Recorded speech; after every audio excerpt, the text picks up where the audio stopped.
Oi, pessoal. A gente já parou para pensar por que a arte de uma época é tão diferente da outra? Hoje, a gente vai explorar uma ideia bem forte, a de que a grande arte não vem só da técnica, mas sim da filosofia, do jeito que as pessoas enxergam o mundo. E para entender isso, vamos usar uma lente muito específica, para ver como as crenças de um artista podem abrir ou fechar as portas da inspiração. E vamos começar com uma pergunta que, vamos combinar, é bem provocadora. Olhando para a arte de hoje, com tanta técnica, tanta liberdade, não parece às vezes que falta alguma coisa? Sabe, uma centelha, um sentimento de algo maior, sublime? De onde será que vem essa sensação de que a arte às vezes parece andar em círculo?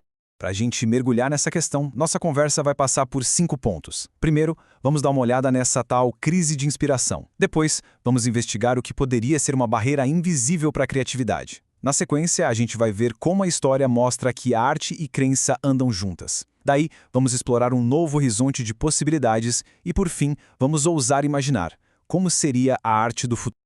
Ok, vamos para o nosso primeiro ponto. Essa ideia de uma crise de inspiração não é de hoje, mas conforme o entendimento do espiritismo, essa estagnação tem uma causa bem específica, uma espécie de bloqueio criativo, que vai muito além da simples falta de ideias. E a raiz do problema, segundo essa perspectiva, estaria justamente aqui, uma concentração exagerada nas coisas materiais. Ou seja, quando a arte se preocupa só em mostrar o que já existe, o que é físico, o que a gente pode tocar, ela acaba perdendo a capacidade de inovar de verdade. Em vez de criar novos mundos, ela só reproduz o antigo, e aí corre o risco de virar uma cópia sem alma. Mas como é que esse foco no material sufoca a criatividade? A análise que vem do Espiritismo aponta para uma filosofia específica, o materialismo. Vamos tentar entender como essa visão de mundo pode, de acordo com essa linha de pensamento, se transformar numa verdadeira prisão para o espírito do artista. O materialismo, por definição, diz que a realidade é só aquilo que a gente vê e toca. Nessa visão, não sobra espaço porque o pensamento espírita chama de a poesia do ideal. A questão é, se um artista acredita que não existe nada além do mundo físico, de onde ele tiraria a inspiração para pintar o sublime, o invisível, aquilo que transcende? E essa analogia é perfeita. Ela mostra o problema de um jeito muito claro. Um artista com uma visão de mundo puramente materialista seria como um pássaro que quer muito voar, mas não tem asas. A técnica pode até estar lá, à vontade também, mas falta o elemento essencial para alçar voo, que seria a crença em algo maior. E essa outra imagem aprofunda ainda mais a ideia. Se o universo dentro do artista é limitado, a arte dele vai ser um reflexo disso. É como pedir para alguém que só conhece uma paisagem cinzenta e fria para pintar um paraíso tropical, cheio de cores vibrantes. Para conseguir expressar algo, primeiro é preciso acreditar que aquilo é possível, conceber na mente e na alma. E isso leva a gente para uma ideia central na história. Se uma filosofia pode limitar a arte, ela também pode libertar. A história da arte mostra que as maiores revoluções artísticas não aconteceram do nada. Elas sempre foram reflexo de mudanças profundas no jeito que a humanidade viu o mundo. E aqui está a tese central conforme o entendimento do Espiritismo. A filosofia é o motor que move a arte. Não é coincidência, é praticamente uma regra. Pense bem, o jeito que uma sociedade enxerga a vida, a morte, o propósito de tudo, isso inevitavelmente vai aparecer nas telas, nas esculturas, nas músicas. E olha só, esse exemplo histórico é perfeito. De um lado, a arte pagã. A filosofia deles divinizava a natureza, a força física. Então, o que a arte fazia? Buscava a perfeição do corpo, a beleza externa. Do outro lado vem a arte cristã. Com uma filosofia toda focada na alma, na vida eterna, a beleza de fora deu lugar à expressão do mundo de dentro, o sofrimento, a fé, a esperança. A forma da arte mudou porque a crença mudou.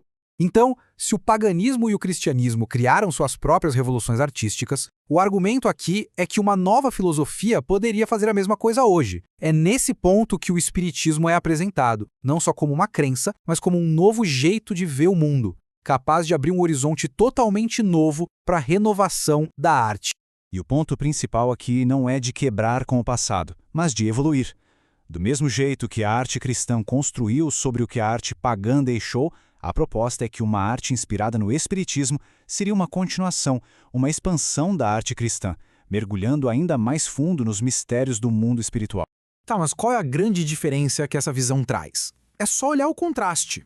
A visão mais tradicional geralmente coloca o mundo espiritual num lugar distante, separado, um céu ou um inferno para onde a gente vai depois. Já a visão espírita fala de uma interação constante, uma solidariedade que não para entre o nosso mundo e o mundo espiritual. Os dois não estão separados, sabe? Eles estão entrelaçados. Agora, imagina o que isso significa para um artista. Essa nova maneira de entender a vida e o universo não dá só um tema novo. Ela abre um campo de inspiração praticamente infinito. De repente, existe todo um universo de novas histórias, novas emoções e novas paisagens para serem exploradas. Ok, vamos sair um pouco da teoria. Como seria essa nova arte na prática?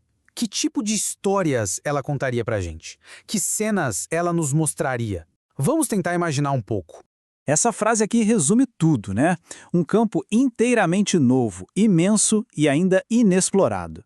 A ideia não é só dar um ajuste no que já existe, mas sim desbravar uma fronteira artística completamente nova, com potencial gigantesco. E aqui tem alguns exemplos do que essa arte poderia mostrar. Pense na complexidade emocional de uma mãe que sente a presença da filha que partiu, ou na força de uma vítima que perdoa seu assassino, ou no tormento de um criminoso que é forçado a reviver todo o mal que fez. São dramas humanos, mas com uma dimensão espiritual, com uma profundidade que a arte quase nunca se atreve a explorar. No fim das contas, o grande objetivo dessa nova arte seria nos fazer olhar para cima, para além das preocupações do dia a dia. Seria uma arte para nos lembrar que essa vida que a gente vive agora, com suas dores e alegrias, é só um pedacinho de uma jornada infinitamente maior, a jornada da alma através da eternidade. E para a gente fechar, fica uma reflexão. E se o futuro da arte não estiver em criar novas técnicas para os olhos, mas sim em encontrar novas formas de tocar a alma? E se a próxima grande revolução artística não for sobre o que a gente pode ver, mas sobre o que a gente pode sentir? Uma arte que, no fim, fala menos aos nossos olhos e mais diretamente ao nosso espírito.